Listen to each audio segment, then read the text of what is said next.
얼마 전에 백인미 간사가 우리 얼마나 더 남았냐고 그래서 2개 남았다고 했는데 졸업을 하고 나서 또 이렇게 길게 하니까 김도 빠지고 실증도 날만 합니다. 나도 이거로 그냥 끝내고 남들처럼 편히 쉽게 살고 싶지만 그럼에도 불구하고 너희들을 향한 그리스도의 사랑이 나를 강건하심으로 내가 죽기 전에 나의 마지막으로 또 너희들에게 마지막으로 굳이 또 추가해서 또 다음 강의들을 하게 된 것은 우리 주님이 무너질 예루살렘 성을 바라보면서 너도 오늘날 평화에 관한 일을 알았다면 좋을 뻔하였거니와 지금 내 눈에 숨기었도다. 이걸 가슴 아프게 내가 이 말씀을 너희들에게 그대로 같은 마음으로 내가 지금 이 강의를 하는 거다. 꼭 같은 심정으로 너희가 영에 관한 일을 알았다면 좋을 뻔하였거니와 지금 너희들 눈에 숨기었도다. 꼭 같은 심정입니다. 왜? 이제 더구나 세상 마지막 끝에 세상이 정신 못 차리게 혼란스럽고 혼잡하고 암담하고 우리가 예측할 수 없는 수많은 풍파들을 만날 텐데 그때 영을 모르고서는 아무것도 못합니다. 그래서 내가 너희들의 생사를 걸어놓고 정말 간절한 마음으로 내 마지막 유언과 같은 심정으로 다음 강의들을 이어가려고 합니다. 왜냐하면은 영에 대해서도 너무 모르기 때문에 또 알아도 너무 잘 모르고 있기 때문에 이제 너희들 강의 마지막으로 이게 영적 치유에 대해서 2번 강의하고 그 다음에는 지난번에 박혁 전도사 그 문제에 관해서 2번 강의함으로써 내가 살아 숨쉬는 동안 할 수 있는 마지막 말을 다 쏟아놓고 가겠습니다. 내가 부르다가 죽을 이름이요 하나님의 주권 언약 거룩 그것만 가지고 안 됩니다. 강 건너 불구경이요 액자에 걸어놓은 객관화된 지식 아무 의미가 없습니다. 그것이 바로 나의 신앙 고백이 되고 나의 신앙 고백이 되려면은 내 영적 치유가 되고 또 영적 치유가 됨으로써 가정 치유와 인간관계와 또 우리 신앙생활의 본질이 치유되고 변화됨으로써 하나님이 기대하시는 아름다운 선한 열매를 맺어야 되기 때문입니다. 영에 대해서 잘 모르면 아무것도 안 됩니다. 첫째는 믿음이 너무 어려서 영에 관한 것을 말해도 들어도 잘 이해가 안 가고 그래서 영을 잘 모르는 사람들을 위해서 두 번째는 형식화된 신앙생활에 너무 쩔어서 마음이 굳어지고 영적으로 무지한 사람들을 위해서 세 번째는 너무 많은 것을 알면서 바리새인처럼 영적으로 교만해져서 돌같이 굳어진 사람들을 위해서 네 번째로는 성령을 체험하고도 영적으로 교만해서 모든 걸 아존인수격으로 해석을 하고 모든 영적인 문제를 자의적인 해석으로 자의적인 영적 생활을 하는 이게 제일 어려운 겁니다. 바울은 그리스도와 함께 내 정과 욕을 십자가에 못 박았다고 하면서도 나는 날마다 죽노라. 그러므로 영에 대해서 자만할 수 있는 사람은 아무도 없습니다. 우리가 마지막 때에 모든 많은 은사가 있지만 은사 중에 마지막 최후의 마지막 생사를 가르는 마지막 진위를 가르는 가장 중요한 은사는 영들을 분별하는 은사들입니다. 목사들은 흔히 은사 중에 더 크고 더 좋은 은사 사랑의 은사다. 사랑도 영을 모르면 빈 껍데기예요. 그런 의미에서 나는 박혁 전도사에서 바로 이런 것을 보는 것입니다. 바보야, 문제는 영이야. 지난번 내가 강의한 걸 다시 한번 들으시기 바랍니다. 바보야, 문제는 영이야. 영을 모르면 모든 것이 헛되고 아무것도 알 수 없고 할 수도 없고 아무 의미도 없습니다. 인생의 희노애락도 신앙생활의 실질적인 열매도 영을 모르는 것은 다 의미가 없습니다. 믿음은 삶의 열매가 있어야 하고 삶의 열매는 상처의 치유와 영적인 치유를 통해서만 맺을 수 있습니다. 그것이 아닌 것은 다 위선이요 껍데기입니다. 상처는 마귀의 둥지입니다. 지난번에도 말이 나왔을 겁니다.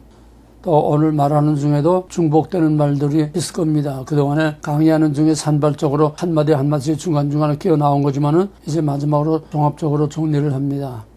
상처는 마귀의 핥힌 둥지입니다. 그리고 누가 말하는 거, 새가 머리 위로 지나갈 수는 있으나 내 머리 위에 앉아서 둥지를 틀게 해서는 안 된다. 다같이 새가 머리 위로 지나갈 수는 있으나 내 머리에 앉아 둥지를 틀게 해서는 안 된다. 다시 한번, 새가 내 머리 위로 지나갈 수는 있으나 내 머리에 앉아 둥지를 틀게 해서는 안 된다.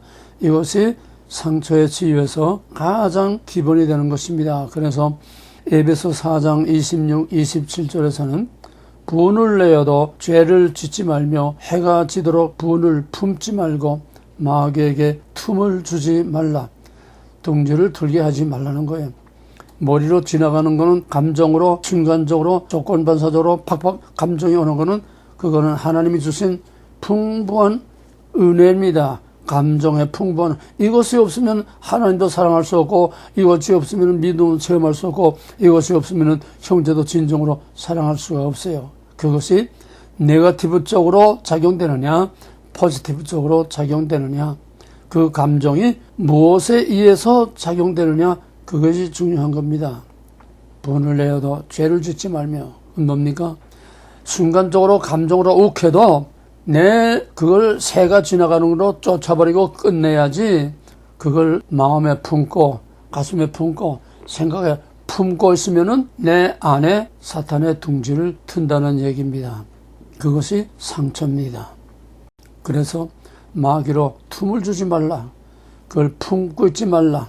그냥 초전박살, 감정이 팍 오를 때에 거기서 스탑, 거기서 끊어버리고 잘라버리고 헐 멀리 날아가 쫓아버리고 세상은 간 것 없고 구속한 주만 바라봅니다.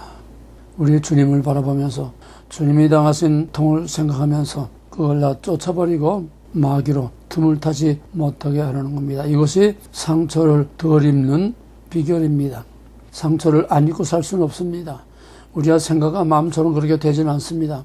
끊임없이 들어오는 모든 자극에서 우리는 각양각색의 상처를 계속 입으면서 삽니다. 이것을 최소화하는 것이 바로 믿음이요 상처의 치유입니다. 여기서 먼저 나라고 하는 인간, 나라고 하는 인간이 어떤 인간이었느냐. 하나님이 주신 것은 온데간데 없고 상처투성이의 인간, 상처투성이의 인격, 상처투성이의 내 삶이었다는 것을 먼저 고백하고 간증하면서 상처의 문제를 시작하려고 합니다. 이미 여러 번 말했듯이 나는 10살 때 어머님이 일본 경찰에 끌려가서 두드려 맞고 먼저 누워서 그 후유증으로 순교를 했습니다. 교회 바로 붙어있는 사택에서 순교를 했는데 우리 군노님이 어머니가 항상 내가 아프면은 내 머리 곁을 떠나지 않고 주기도문, 사도신경, 찬송 부르고 성경 읽고 기도하고 계속 이거를 하던 그것을 우리가 본 대로 우리 내비의 큰 누님이 어머니 병상 침상을 지키면서 계속 기도하고 찬송하고 주기도하고 성경을 읽고 계속 하다가 너무너무 연일 계속 하니까 너무 피곤하니까 얘들아 내가 잠깐 쉴 테니까 너희들이 좀 어머니 지켜라. 그래서 내 3살 위에 누이하고 나하고 둘이서 어머니를 지키면서 거기서 기도하고 찬송하고 성경을 읽고 주기도문 사도신경하고 그러다가 이제 찬성을 부르면서 내 영혼이 은총 입어 중한재심 뿌꺼보니 그 하늘나라 그 찬성을 부르는 중에 어머님이 운명을 하셨습니다. 그때 이 얘기들은 중간에 또 나왔으니까 그 상주라는 것이 10살짜리가 뒤에 상주로 따라가니까 온 영광 온천 읍 사람들이 다 나와가지고 그렇게들 울고 온 읍이 다 함께 그렇게 울며 장례를 지냈습니다. 내 어머니 돌아가시는 순간에 장난으로 취미로 그냥 즐김으로 화투를 치면서 이제 놀던 사람들이 밤에 이제 다 끝나고 나오면서 흩어져 돌아가는데 밖에 나오니까 하얀 소개발이 광목필 같은 서치라이트 같은 소개발이 하늘로 쫙 뻗어 있더래요. 그래서 옛날부터 옛날 사람들이 이걸 압니다. 소개발이 뻗친다고. 아주 훌륭한 사람이 돌아가시면은 그렇게 하늘로 가는 길을 열어서 속에 발이 뻗친다는 말들을 이 사람들이 다 알고 있으니까, 우리 용강원천에 누가 돌아가셨길래 이렇게 귀한 분이 돌아가셨나 그러면서도 이제 쑥덕거리면서도 갔는데, 그 다음날 소문을 들으니까 용강원천 거기에 전도관에 전도사가 죽었다는 소리를 들어서, 그래서 장례식 할 때 사람들이 다 나왔었습니다. 그래서 어머니를 보내고 뭐 여기저기 자세하게 다 얘기할 수 없어요.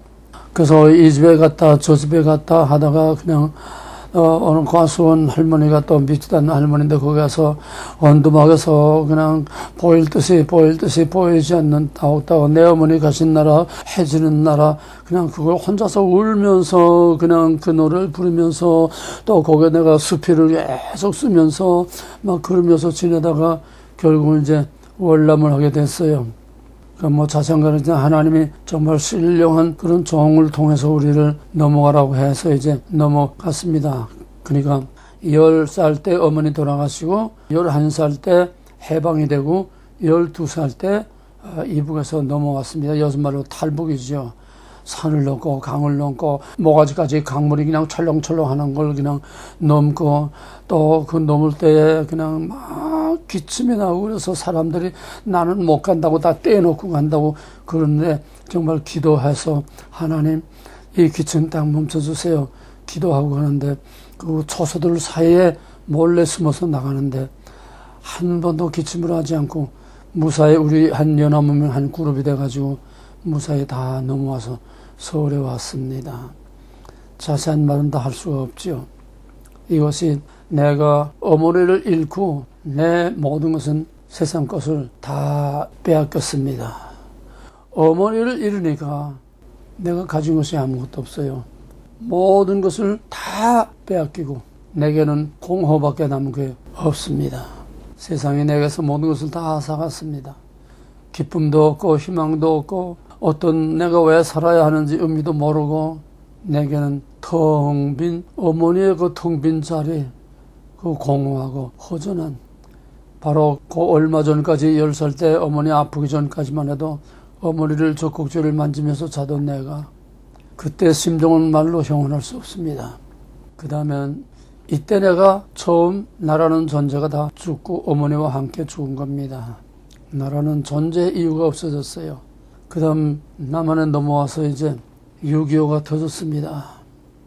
여기서 나는 2번 죽었습니다. 왜? 내 인생의 모든 것을 6.25가 깡그리 다 앗아갔습니다. 물론 내가 자원에서 학도병 나갔지만은 난 죽기 위해서 N손으로 그냥 국민학교 중퇴로 해가지고서 행정요원을 뽑히지 않으려고 그래가지고 자원에서 최전방까지 나가서 목숨을 걸고 싸웠습니다. 죽으려고 나간 겁니다. 여기서 내 인생은 꼴백 번 죽은 겁니다. 치열한 전쟁에 나갈 때마다 내 모가지를 빼서 사나 모가지 걸어놓고, 하나님 여기 내가 모가지 내놓고 걸어놓고 가니까 하나님 거두어 가시든지 또 돌려주시면 또 사는 거고요.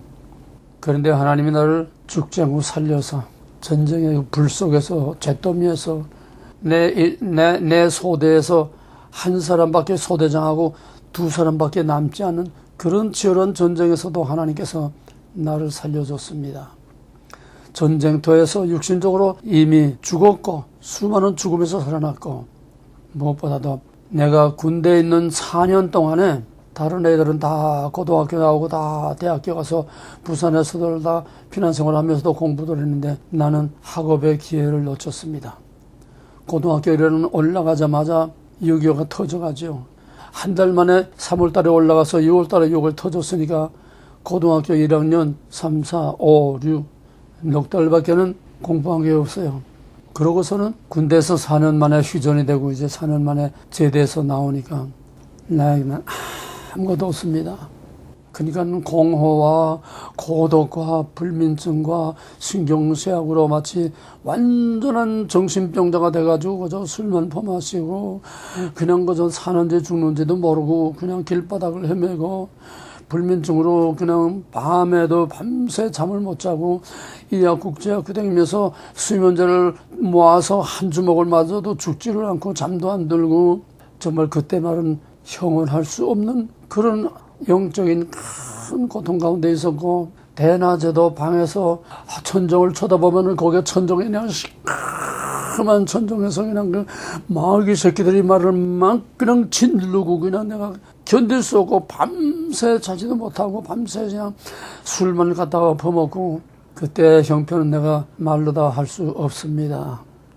제대하고 나오니까 딴 애들은 벌써 다 그때 우리 대광 출신들은 연대에서 입학시험 없이 학교 추천으로 그냥 다 무시험으로 받아줬어요.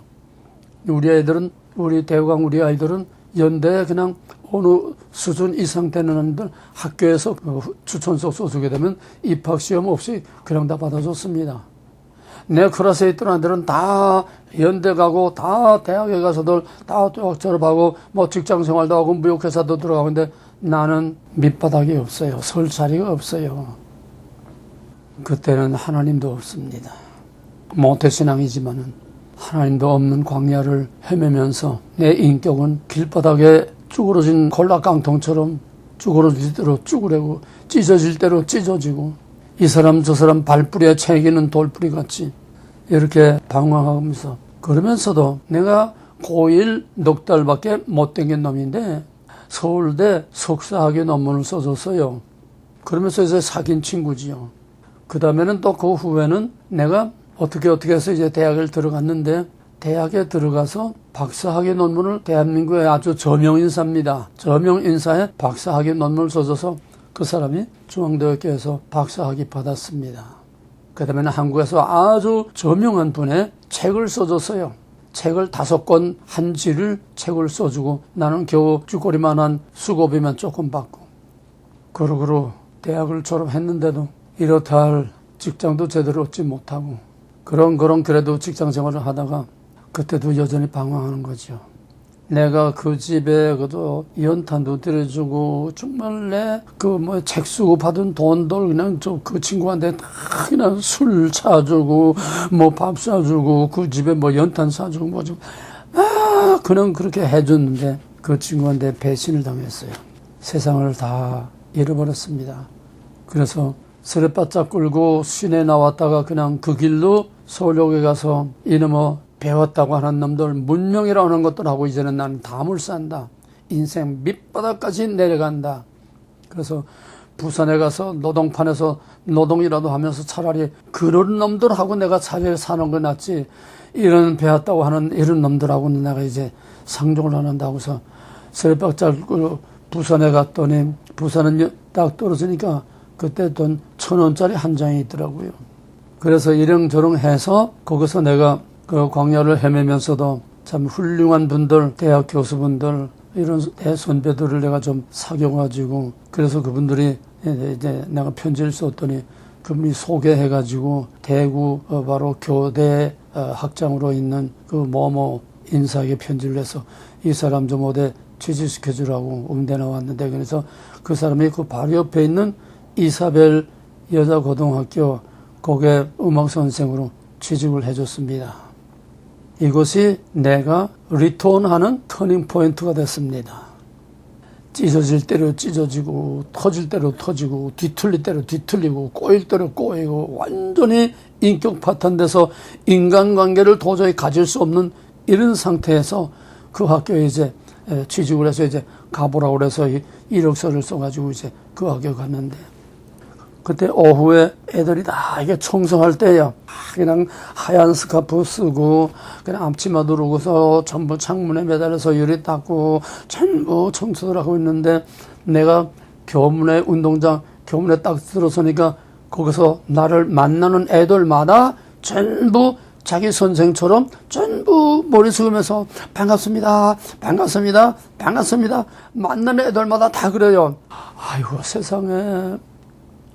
세상에서 버림받고 세상을 다 버리고 인생 맨 밑바닥에 부산에 한국의 그 노동판에서 마지막 내 인생을 그놈들하고 뒹굴며 살겠다고 한 나한테 세상이 다 나를 버리는데 나를 반갑다고 하는 사람이구나. 여기서 내가 확 그냥 정말 생기를 마신 것처럼 정신이 번쩍 들었습니다. 아, 세상에 나를 반갑다고 하는 사람들이 있구나.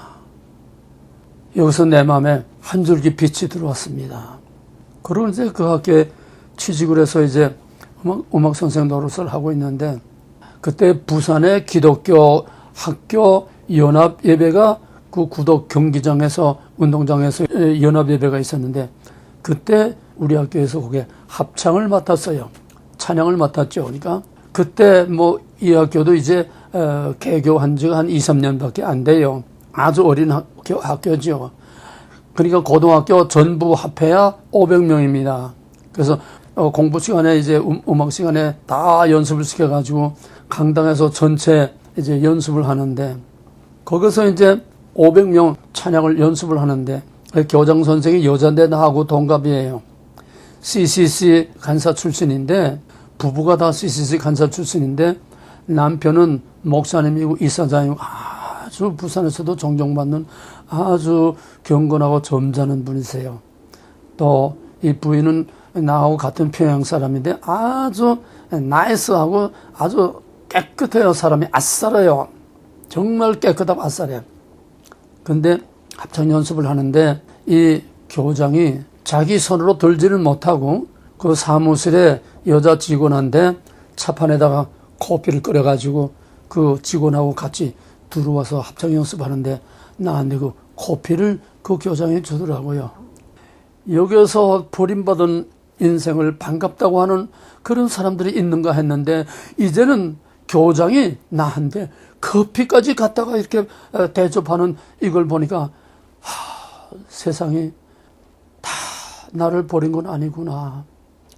세상에도 살 수 있는 발붙이는 곳이 있겠구나. 그때부터 내가 돌아서기 시작했습니다. 그래서 지금도 그 교장 잊을 수가 없고 그 이사벨을 잊을 수가 없어요. 왜? 내 인생의 최악의 밑바닥에서 내게 희망을 주고 빛을 주고 생기를 주어서 나로 다시 살게 하는 그런 나의 터닝 포인트가 됐기 때문에. 근데 그 교장 내외가 얼마나 그 CCC에서 받은 훈련이 얼마나 깨끗하고 얼마나 정말 양심적이고 얼마나 사랑으로 그 교사들을 사랑으로 다 이렇게 베풀고, 정말 거기서 내가 완전히 그 인격에, 신앙 인격에 완전히 내가 녹아버렸습니다. 그래서 결국은 거기서 결혼까지 해가지고 서울로 일에 올라왔습니다. 올라오기 전에 그 학교에서 이제 있으면서 내 첫 아들을 낳았어요. 집사람이 첫 아들을 낳았는데 목도 가누지 못하는, 앉지도 못하는, 그냥 목이 이렇게 저렇게 목도 가누질 못해요. 뇌성마비입니다. 하늘이 무너졌습니다. 네, 광야 같은 인생이 이렇게 헤매다가 이제 겨우 정말 절망해서 겨우 이제 새로운 꽃을 피우고 새로운 싹이 나는 이런 결혼의 하나님의 첫 선물, 첫 열매를 받았는데 이게 가망이 없는, 치료의 가망도 없는, 이 아이를 어떻게 기를 수조차 없는 이런 아이를 내가 하늘이 무너졌어. 내 심은 죄값대로 내가 거두는구나. 내 죄값으로 첫 열매가 이렇게 저주스럽게. 그래서 지금도 자다가 그 아이 생각만 나면은 내가 지금도 그렇게 피가 거꾸로 돌고 그렇게 마음이 아픕니다.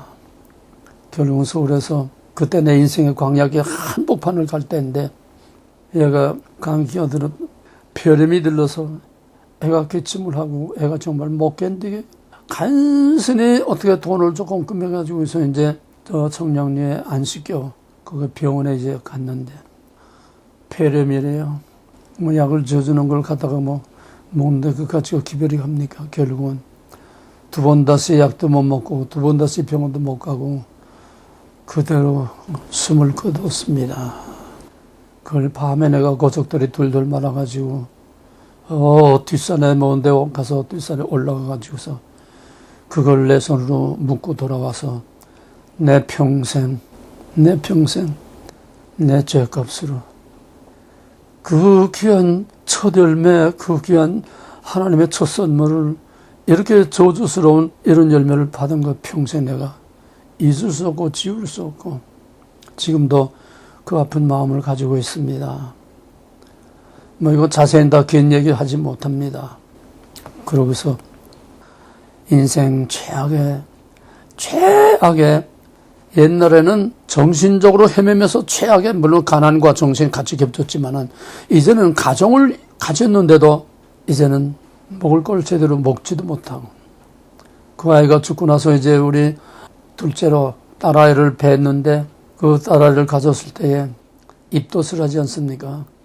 우리가 2층 옥탑방에 겨우 한 칸 방에 겨우 얻어서 살고 있었는데 여름에 거기에 리어가에 이제 딸기 장사들이 와가서 딸기를 파는데 그 입덧을 하는데 그 딸기가 그렇게 먹고 싶더래요. 그 딸기 한 토를 먹이지 못했습니다. 그리고 그 딸이 낳는데 젖이 없어가지고 애미가 뭘 먹어야 젖이 나오지요. 자꾸 빨면 피밖에 안 나오고, 약국에 도둑질을 해서라도 그 분유 깡통 하나라도 훔쳐서라도 그거라도 먹였어야 하는데 그 짓조차도 하지 못하고, 결국은 우유 한 모금을 못 마셔보고 할매가 암죽을 써가지고 먹으면서 그렇게 자란 아이입니다. 그렇게 자라는데 어떡합니까? 그래도 피아노 한 대는 가지고 있어서, 이게 내 재산 목록 1호인데 이 피아노를 가지고 있어서 이거 가지고 그래도 어떻게 좀 밥이라도 먹어볼까 해서 이제 밖에다가 그 담배가게 간판만한 조그만 간판에다가 피아노 써붙이고 있으니까 하나 둘 오더라고요.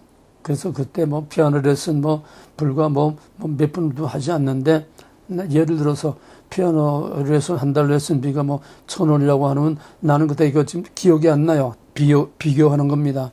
나는 이제 5,000원을 받았어요. 이거 나는 음악 전공인데 어떻게 아마추어 하고 같이 하겠느냐. 한국 사람들은 더 비싸야 좋아합니다. 그러니까 5,000원에도 오더라고요. 그런데 딱 4사람이 오는데, 어린아이하고 학생하고 이제 어른하고 딱 4사람이 오는데, 그러니까 2만 원 아닙니까? 4, 5, 20. 근데 이미 타 먹은 갯돈이 얼마인가 하면은 3만 원이 매달 나가요. 마이너스 10,000원이지요.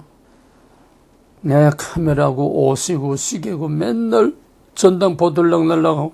그런데 어떻게 살았는지 몰라요. 마이너스 10,000원 가지고 비비대며 하여튼 살았습니다. 그런데 집사람이 그 동네에 조그마한 교회에 부흥회를 갔다 오더니 토요일날 이제 마치고서 토요일날 밤에 와서, 여보 우리 11조 해요. 뭐요? 내 속에서 주먹 같은 게 푹 올라오는데 뭐요? 11조? 지금 매달 2만 원 수입에 3만 원 갯돈이 나가는데 거기서 또 무슨 11조? 속에서 그냥 뭐가지가 욱하고 올라오는데, 그래도 모태신앙이라 하나님이 두려워서 꾹소리 못하고 할 수 없지 뭐. 체념을 하고 있어요. 아침에 애를 들쳐오고서 이제 교회 가려고 다 했는데, 여보 11조 5,000원 합니다. 뭐야?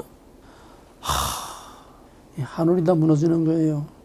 그러면 3만 원 지출에다가 10,000원 마이너스에 5,000원 11조 내면은 15,000원, 이건 계산이 안 되는 삶이죠. 그래 하나님이 들어와서 어떡합니까? 교회 가서 이놈의 11조 내는 게 억울해가지고 말도 못하고 속으로 끙끙거리면서 예배가 됩니까? 집사람 오기에 그냥 11조를 그때부터 바쳤습니다. 11조를 몇 번 바쳤는지 모르는데 11조를 바치면서 결박이 풀어졌어요. 내가 밖에 직장에 나가게 됐습니다. 그 다음에 집사람이 또 직장에 간부로 취직이 됐습니다. 이때부터 풀리기 시작하고 열리기 시작해서 광야의 그 혹독한 광야길이 이제 끝나기 시작했습니다. 그 다음에 내가 이제 은혜를 받고서, 자세한 얘기는 다 못해요. 이제 기도원에 가서 이제 은혜 받고서 성령을 받아가지고, 이제 나중에 조금 나옵니다만은, 교회에서 성령의 바람이 막 일고 나니까 그냥 목사님이 맨날 시간마다 그냥 나를 때려 부시는 설교만 하고, 그러면서 내가 그 기도원에 2번, 3번 연달아 올라갔어요. 거기서 내가 콜링을 받고, 성령의 체험을 하고 콜링을 받고, 그러고서 이제 내려와서 신학을 하고 나서 이제 목사 안수 받기 전에 40일 금식을 들어갔습니다. 그때 내 체중이 43kg. 여자들 체중만 한 거죠. 뼈다고 하고 가죽밖에 없을 때입니다. 그 몸 가지고 40일 금식 죽을 고비를 몇 번이나 엄동설한 소환 대한 때에 눈구덩에 오줌으로 나갔다가 이제 눈구덩에 거기에 꼬꾸라져가지고 정신을 잃다가 또 살아나오고 하나님이 이렇게 저렇게 나를 정말 죽을 고비를 몇 번 넘기면서 이렇게 해서 40일 금식을 무사히 끝내고 이제 돌아왔습니다. 그때 받은 말씀 내가 여러 번 너희들에게 말했지만은 하나님께서 내게 주신 세 가지 계명, 교만하지 말라, 나만 의지해라, 내 영광을 가로채지 말라. 그러고서는 내가 목사 안수를 받고 목회를 시작했습니다. 그렇지만은 목회를 시작했다고 달라지는 건 하나도 없었어요. 성령 받았다고 달라진 거 하나도 없었어요. 뭐 방언만 하고 뭐 무슨 은사 능력만 나타났지 내 인격은 변화된 거 하나도 없어요. 성령 받았다고 하루아침에 인격이 변화되는 게 아닙니다. 성령 받았다고 방언 받고 은사 받았다고 능력 행한다고 그 신앙 인격이 그 상처가 그 깊은 쓴뿌리가 없어지는 게 아닙니다. 바울은 로마서 15장 자기의 전성기 3차 전도 여행을 마친 그때부터 죽을 때까지 내멈춰서 복종케 하는 처참한 자기 훈련을 했습니다. 그래서 결혼을 했지만은 이제부터 상처의 치유로 들어갑니다. 내 간증을 자세히 하지 못해요. 중간중간 또 조금씩 토막으로 나오고 있으니까 결혼을 했는데 40일 금식을 한다고 사람이 달라지는 거 아닙니다. 나는 40일 금식하면은 뭐 엄청난 일이 일어날 줄 알았는데 40일 금식에도 하나도 달라지는 게 없어요. 부끄러운 얘기입니다만은 내가 성령 받고 은혜 받고 벌써 은사자들끼리 다 지하 간첩들 지하 조직으로 저희들끼리 다 통하는 것처럼 그때 은혜 받으니까 은혜 받은 사람들끼리만 어떻게 그냥 막 지하 조직처럼 연결되고 해서 은혜 받은 사람들 은사자들 많이들 이제 사귀게 되는데 내가 이제 40일 금식을 한다고 하니까 이제 금식 끝날 때에 아주 첫 번 축복 받겠다고 우리 집에 한 11명이 와서 딱 진을 치고 기다리고 있어요. 그래서 와서 먼저 하나님께 감사의 제사를 드리고 예배를 드렸습니다. 이하다 생략하고 그리고 정말 은혜 충만한 예배를 드리고 한 사람 한 사람 다 기도해주고 그런데 그날 저녁에 집사람을 때려 죽인다고 장착해 비들고 집사람을 쫓아다니고 집사람을 그냥 이 집을 그냥 빙빙 돌다가 그냥 문을 박차고 뛰어나가서 그 동네 방네 그냥 골목으로 뛰어다니고 나는 그 마누라 죽인다고 그냥 쫓아다니고 40일 금식하고 그렇게 마귀가 역사를 하더라고요. 40일 금식했다고 성령 받았다고 변화되는 게 아닙니다. 그러면서도 목회를 했습니다. 그러니까 내가 그 깊은 상처가 치유되지 않았는데 내 안에는 독이 가득 차 있고 분노와 불평과 원망과 이 상처로 꽉 차 있는데 내가 설교를 하면은 목사님 설교는 잘하는데 은혜가 안 되네요. 개척을 했는데 10달 만에 압구정동에서 10달 만에 240명이 등록을 했어요. 그런데 시작했을 때도 70명, 연말에도 70명. 한쪽 문으로 들어오고 한쪽 문으로 다 나가요. 은혜가 있다고 들어와서 좋다고 그러다간 결국은 다 나가요. 왜? 내 안에 상처가 꽉 차가지고 내가 암만 설교를 잘하고 어떤 설교를 잘하고 은사와 능력이 나타나도 그것이 열매가 되지 않습니다. 한 문으로 들어왔다 한 문으로 다 나가요. 그래서 내가 딜레마에 빠져가지고서 어떤 장로님의 소개를 받아가지고 저 태백산에 뭐 굴이 있다고 그래서 그 태백산을 찾아갔어요. 태백산에 찾아가서 맨 꼭대기 바람이 너무 세니까 꼭대기에서 한 9분홍선 조금 밑으로 내려와서 그 큰 나무 있는 밑에다가 개인 천막 하나 치고 하나님 나 왔습니다. 그러니까 너 여기 뭐하러 왔냐 그래. 도대체 목회를 어떻게 해야 되는지 모르겠어요. 나처럼 해라. 아니 내가 어떻게 예수님처럼 어떻게 합니까? 그러면 나 한 대로 나를 따라오고 나 닮아서 나 한 대로 한 바울을 한 대로 해라. 바울의 게 뭡니까? 예수님의 목회는 제자 기른 겁니다. 바울이 한 것도 결국은 제자들 기른 겁니다. 그래서 교회 와서 또 열심히 또 제자 훈련도 하고 뭐 무슨 이것도 하고 저것도 하고 다 했습니다. 소용없어요. 내가 변화되지 않고는 소용이 없습니다. 그러다가 또 나한테 은혜 받았다는 사람이 교회에 져준다고 그래서 목사님 땅만 마련하면 내가 져주겠습니다. 그래서 다 내가 돈 안 들이고 다 져서 이제 저당 잡아가지고 다 해서 다 했습니다. 그래서 사기꾼한테 걸려가지고서 교회를 잠실에다 교회를 건축을 했는데 이 사기꾼한테 걸려서 얼마나 내가 시달렸는지 모릅니다. 또 다른 한편 내가 은혜를 받고 목회를 하면서 대한민국의 양대 기둥이라고 하는 그 큰 기도원에 거기서 12년 동안을 영적 사역을 했습니다. 나중에 조금 얘기하겠습니다. 그럼에도 불구하고 나는 사랑이 뭔지를 몰랐어요. 사랑을 언제나 사랑을 10살 때까지밖에는 어머니 사랑을 받은 게 없는데 그 다음에는 그 사랑마저도 짓밟히고 짓이기고 찢기고 핥히고 다 상처투성이로 다 그냥 망가졌는데 내게 사랑이 어디에 있겠습니까? 나는 사랑이란 말을 제일 싫고 제일 증오하고 사랑이란 말을 듣기도 싫고 하기도 싫고 두렵고 무섭고 가증스럽고 겁이 나요. 그래서 나는 목회하면서 사랑이란 말을 일부러 할 수 없었습니다. 우리가 우리의 죄를 사해준 것 같이 우리 죄를 그걸 못하고 그냥 스킵해서 넘어가곤 했어요.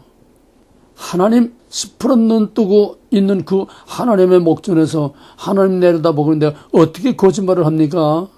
내 안에 그냥 불평, 원망, 미움, 시기, 인해 뒤틀릴 대로 틀리고 깨질 대로 깨진 그 상태에서 어떻게 그런 설교를 안 할 수는 없어서 했습니다만은 그러다가 이제 1995년에 내가 94년 아르헨티나에 거기에 이제 우리 형님이 있어서 거기에 이제 형님도 만날 겸 이제 갔는데 내가 그 워싱턴 DC에서 꼭 12시간이 걸려요. LA에서 한국 가는 거나 똑같아요. 12시간 비행기 안에서 계속 하면서 하나님 내게 사랑이 뭔지를 좀 보여주세요. 사랑이 뭔지를 좀 알려주세요. 내게 사랑이 뭔지 하나님이 나를 진짜 사랑하는 건지 안 하는 건지 내가 입을 딱 벌리고 담을 수 없도록 하나님이 나를 사랑한다는 증거를 보여주세요. 그리고 기도하면서 갔습니다. 근데 거기 가서 세계 3대 폭포라고는 이곳 폭포를 이제 형님이 안내해서 2박 3일 거기는 이제 세 나라가 겹쳐 있어요. 아르헨티나하고 파라과이하고 브라질하고 폭포가 하도 범위가 넓어서 세 나라를 끼고 있습니다. 그러니까 2박 3일 해야 거기서 구경을 할 수 있어요. 그런데 우리 형님이 이상하다는 거야. 자기가 거기 올 때마다 비 안 온 때가 오고 여기는 항상 그냥 수증기가 많고 항상 비가 오는데 어떻게 내가 오니까 비가 하나도 안 오고 하늘이 쨍쨍 맞고 이런 날은 처음이라는 거예요. 하나님이 나와 함께 하는 걸 보여준 겁니다. 나만 아는 거죠. 그 다음에 거기에서 부에노스아이레스에서 어느 교회에서 이제 형님이 속에서 부흥회를 하는데 아침 예배, 저녁 예배, 새벽 기도, 아침 예배, 저녁 예배, 새벽 기도. 아니 첫날 첫 시간부터 나는 사랑이라는 사자도 무서워서 입에 못 내고 사랑이라는 사자도 내가 싫어서 입에 못 내는데 첫날 첫 시간부터 사랑이라는 주제를 가지고 계속 설교하는데 첫날부터 끝날까지 사랑에 대해서 얘기하는데 그냥 나도 울고 거기 사람들이 다 울고 우리 형수님들도 다 울고 그냥 나 매 시간 그렇게 우니까 교인들이 전부 다 눈이 시뻘겋고 눈 등에 퉁퉁 부어가지고 다니니까 낮에 사람들이 너 왜 이러냐고 사람들 자꾸 너 그런 게 있어 우리 교회에 좀 부흥하는데 이렇게 은혜가 있다고 그래가지고 이제 사람들이 꼬여드는데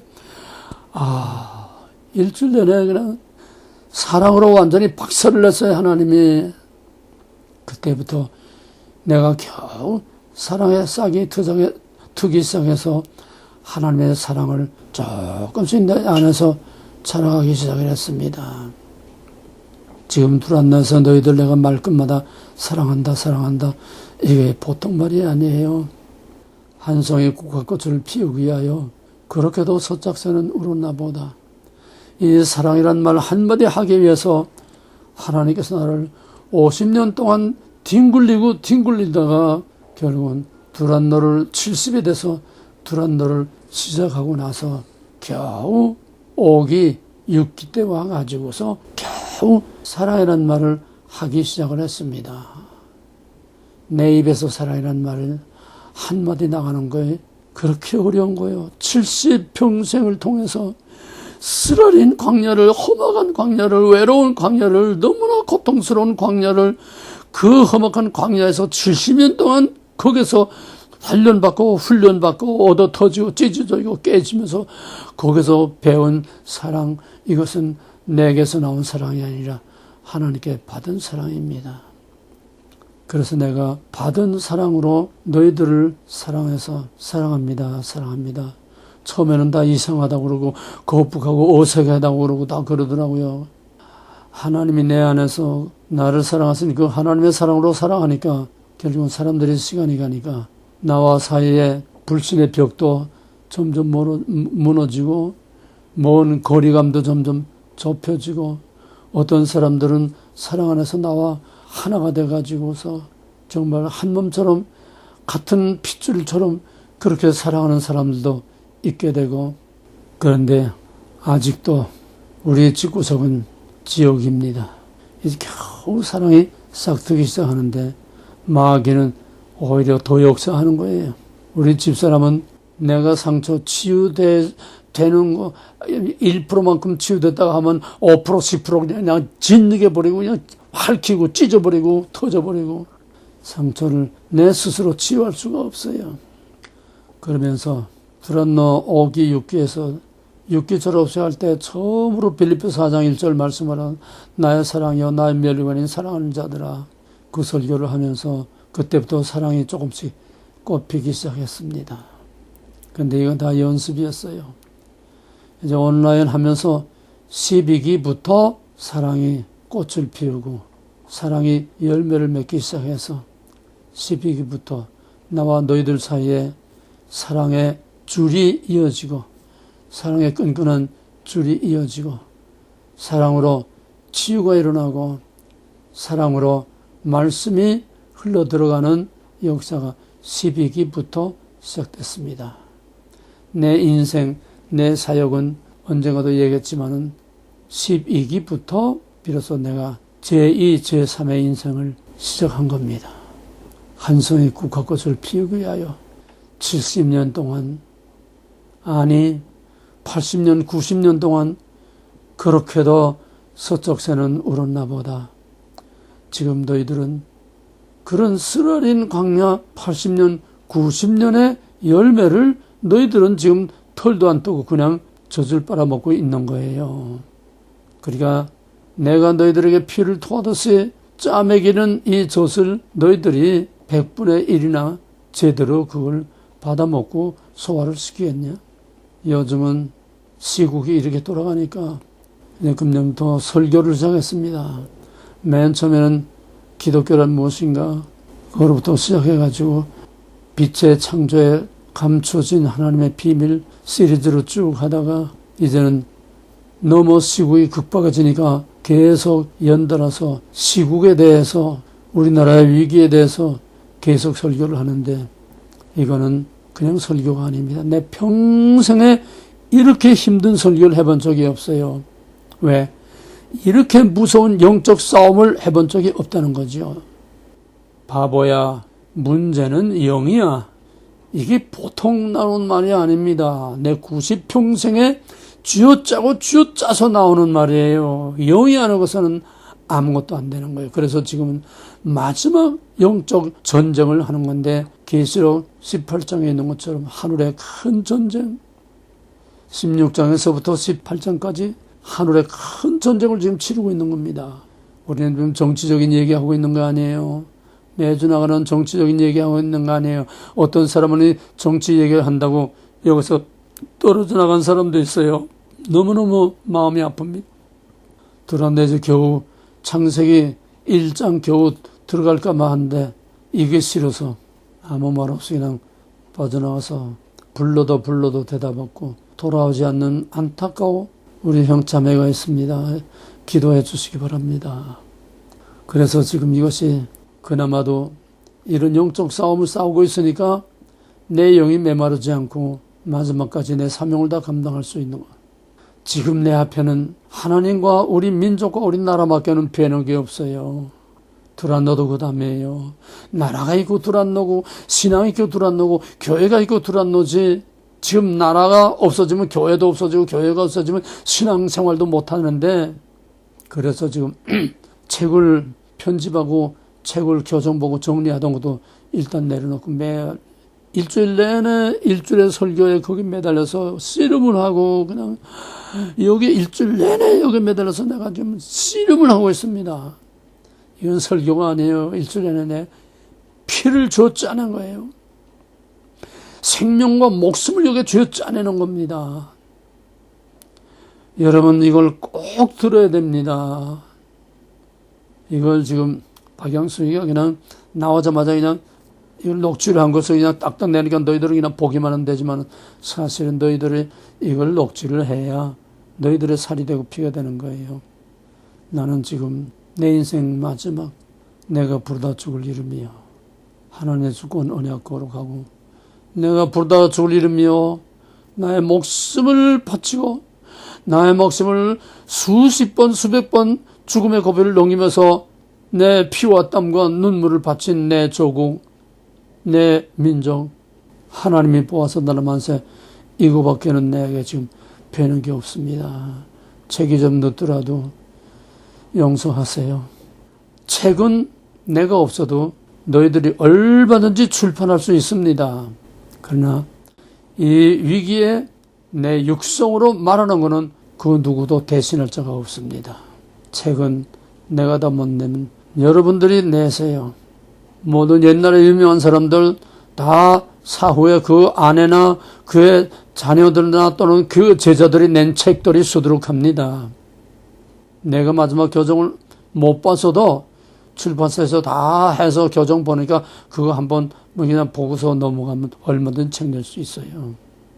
사랑하는 형제들이요, 오늘 내가 이제 91인데 만으로 91인데 오늘 내가 여기 있는 거는 오직 창세로부터 예정과 선택 가운데 예정하시고 선택하시고 약속하시고 때가 찰 때 하나님이 나를 불러서 모태로부터 구별해서 모태로부터 나오자마자부터 내게 있는 모든 것을 다 끊어버리고 잘라버리고 외로운 광야길을 홀로 가게 하시면서 울며 벳세메스로 가는 그 암소와 같이 울며 내 90평생을 살아오면서 오늘까지 이 광야 생활에서 쌓아올린 이것이 너희들에게 하는 한마디 지금 나가는 메시지들이고 또 지금 나가는 설교들이고 지금 너희들에게 내 심장에 토하고 피를 토하고 내 생명과 기름을 다 토해내는 너희들을 향해서 하는 이것이 내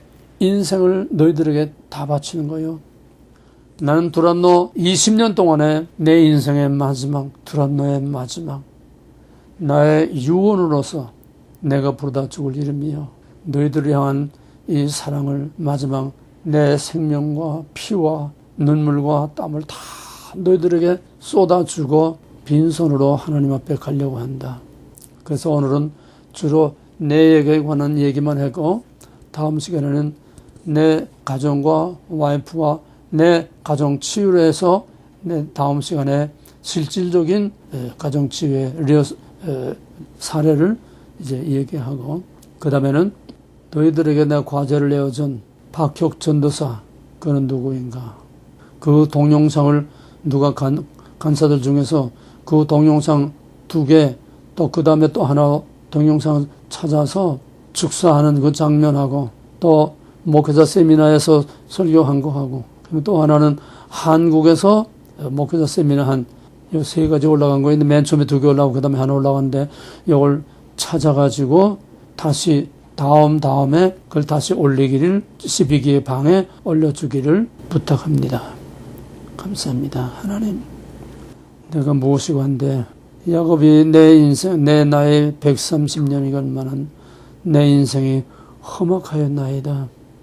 그가 세상의 모든 험악한 길을 다 가고 마지막에 육신의 두 눈이 다 멀었을 때야 비로소 아브라함에게 동선악을 바라보라 한 그 비전을 바라보면서 12아들 12지파 위에 세워질 위대한 다윗의 왕국, 위대한 하나님의 메시아 왕국을 바라보게 하는 마지막 다윗의 그 때를 내게 허락하셔서 내 인생 험악하고 외롭고 슬프고 찢어지는 아픔을 다 보내고 이제 마지막에 내 숨을 거두고 내 눈을 감기 전에 내게 있는 모든 것을 다 쏟아붓고 이 마지막 때를 위하여 또 우리 앞에 곧 다가오고 있는 일들을 위해서 내가 모든 걸 쏟아부을 때에 이것이 나의 마지막이요 나의 유언으로서 남겨주는 말들을 저들의 가슴 깊이 새겨서 하나님의 능력 안에 마지막 모든 암묵하고 암담한 터널을 정면 돌파 통과하고도 남을 수 있게 하여 주시옵시고 무엇보다도 자기의 상처의 치유, 가정의 치유, 영적인 치유를 통해서 하나님의 말씀이 살아 역사하게 하시며 하나님의 말씀이 가정과 가는 곳마다 하나님의 천국을 이루게 하여 주시옵소서. 나의 90평생 함께 하신 하나님, 지금도 너무나 많은 광야길을 헤매며 가는 나의 사랑하는 아들, 딸들이 있습니다. 저들이 나와 함께 이 말씀을 붙들고 주님과 함께 걸어가게 하여 주시고 바울이 달려간 길, 내가 달려간 길, 저들도 끝까지 다 달려가게 주님께서 함께해 주시옵소서. 나의 왕, 나의 주, 나의 하나님 되신 예수 이름으로 감사하며 간절히 기도하옵나이다. 바울의 마지막 신앙 고백, 내가 선한 싸움을 싸우고 내 믿음을 지키고 나의 달려길을 달렸으니 이제 나를 위하여 예비하신 의로운 재판장께서 나를 위하여 예비하신 의리의 멸류관을 바라보는데 이뿐만 아니라 이와 같은 모든 자들에게니라. 바울의 마지막 인생의 신앙 고백, 마지막 인생의 총결산, 마지막 신앙의 총결산, 이것이 곧 내가 너희들에게 주는 내 마지막 말이다. 나의 달려갈 길을 여기까지 달려오고 정말 무신론에 가까울 정도로 험악한 길을 헤매다가 여기까지 달려오게 하시고 믿음을 지키게 하셔서 여기까지 오게 하신 나의 의로우신 하나님, 나와 내 뒤를 따라오는 사랑하는 모든 나의 사랑하는 자녀들 위에도 이제로부터 영원토록 함께하여 주시기를 간절히 바라옵고 나의 왕 나의 하나님 예수 이름으로 감사하며 간절히 기도합나이다. 아멘.